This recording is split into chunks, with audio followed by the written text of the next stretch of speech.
pretty much as Vietnam was rolling along, I kept up with it.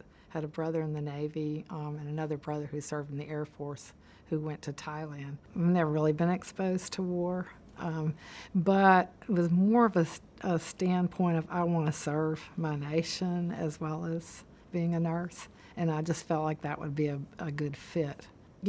My thoughts were awe, a little bit of fear, but I just felt like I could serve best as a nurse and in the military as well. And I thought I would like to be in the nurse corps, so I inquired about that, saw a recruiter.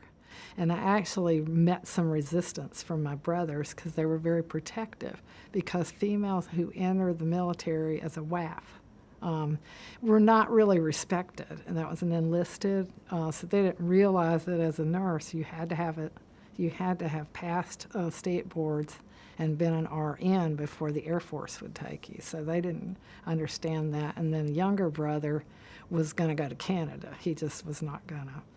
But he ended up with a high lottery number, so he didn't have to go. But he just was like, how come you could volunteer for that? I mean, and he didn't want to talk to me for a while. So the whole family comes to say goodbye when I'm going to Taiwan, and he didn't want to show up. He couldn't deal with it. So everybody was really glad when I came back home, and then once they realized what I was actually doing, that was different. And so I actually received a direct commission in 1971. So my brother, who was in the Navy, pinned my second lieutenant bars on. And then I attended a school for medical personnel to indoctrinate us to the military, where we purchased our uniforms, learned how to salute. I learned how to fold a flag and any of the military protocol that we needed to know. That went for 2 weeks, and then we were assigned. So then I went to CCK Air Base in Biloxi, Mississippi, and I was asked, what is your specialty in nursing? So I did medical surgical nursing for a year, and I was a diabetes educator. So what area do you feel less comfortable in? Pediatrics. They put me in a neonatal intensive care unit. So I've been working with women and children pretty much throughout my career since. While at CCK, there was a discussion in the officers club bar where a gal got orders to CCK in Taiwan, and she was engaged, so she really didn't want to leave. And I said, well, I wouldn't mind going. Where is it? My geography is not very good. So looked it up, and it's called Formosa. It was, also called, Taiwan was also called that. So I said, okay, that sounds like fun. So the next day I got a call from the commander. I understand you said you would go. So I ended up going to CCK it was a 15-month tour. It was a 35-bed hospital in Taichung, Taiwan, which is in the middle of the island. And our dual mission there was support of troops going in and out of Vietnam, our C-130s, 135 troops going in. And also another mission was to protect the island of Taiwan from the mainland China. So there were some areas of the base that we weren't allowed to go through. But that was an interesting experience because the materials weren't really there for women and children, and so we did deliver some babies there. I saw things like nutritional things like beriberi, vitamin D deficiencies. I saw polio, victims of polio, tuberculosis, pretty prevalent. But I also saw a culture where they grew a lot of their plants. Vegetables and fish was the diet. So they were pretty healthy as far as their diet. In October of that year, I went in September, 3 of us were assigned to go into Vietnam for the POW release. At that time, it was called Egress Recap. It was secret, couldn't tell anybody, couldn't go anywhere for 6 months, had to prep to go in country in terms of immunizations and that kind of thing. We never got to go, bottom line, because they assigned a nurse, a sponsor, and a flight nurse for every POW. And so the 3 of us that were assigned didn't actually get to go. We had 2 fighter squadrons come to CCK also to go in and out of Vietnam as well. It was sort of like a support area. They'd go in country for 3 weeks and come back for 3 weeks, that kind of thing. And so stories got out, and so many of those guys would come talk to us and say, you know, look up this guy, he did this, this, and this. So primarily I just listened really to their stories.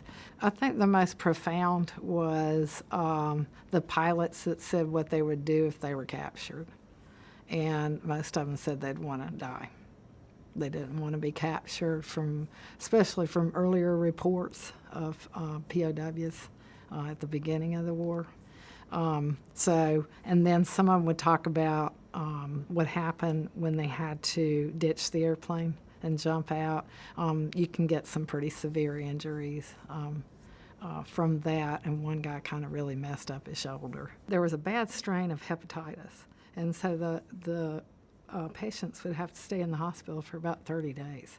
And they'd really get restless because they felt okay. They were tired, but we just didn't want them out eating and drinking whatever because of the compromise to the liver. So I would set up these little fake happy hours, you know, with orange juice and grape juice and cheese and crackers and that kind of thing. And I actually had a guitar, had a 12-string guitar, so we'd play, sing folk songs because I was a folk singer from the 60s, really. And just to add a little fun. So that was pretty much Taiwan. I did give a concert in Taipei, which is the capital of the island, and I was asked by the university there to do a folk concert. So I did an hour. It was like a 3-hour concert, but I think it was really like an hour and a half, because he had an interpreter. I actually competed in the talent contest. I won in Taiwan, and then I went to Clark and competed in the regional. If you came in first, you got to go to Tops in Blue. So I was bummed because I came in second, not once, but twice. I came in second ATC stateside. And then I came in second in PACF, and the guy goes, it's really not bad to come in second. This is big. Anyway, so somehow word got out, so I got asked to do the dining out and then also to do a concert in Taipei. So I was very, very patriotic, still am, and after you spend time away from home, you just want to kiss the ground when you come back. The female uniform looked like the Eastern flight attendant, so people would ask me for coffee. You know, get them some coffee on a plane. I was like, no, I'm not a flight attendant. You know, we lost a lot of people. That kind of situation didn't work where, you know, we jump in and try to save a country, and it didn't work. Also, we didn't have the support that we have now for the military, and it's really interesting. We've had some really emotional Veterans Days, and we feel like that has made a difference in our life because people want to talk. And nobody will really talk to you unless you have actually seen what they're talking about. And so with John, we met someone in Florida who hadn't talked about Vietnam at all. And it's like 30 years later, and all of a sudden, John said something that struck a chord in this guy, and he just started talking. And everybody in the room said, man, he's never talked about that, and I've known him for 40 years. And so we just felt like that might be something that we want to do, whether it's a American Legion Hall or whatever, and just listen to folks, you know. So that's been that's impacted me a lot, because I feel like now we're both retired, you know, that might be something we'll look into, you know, working with veterans, that kind of thing.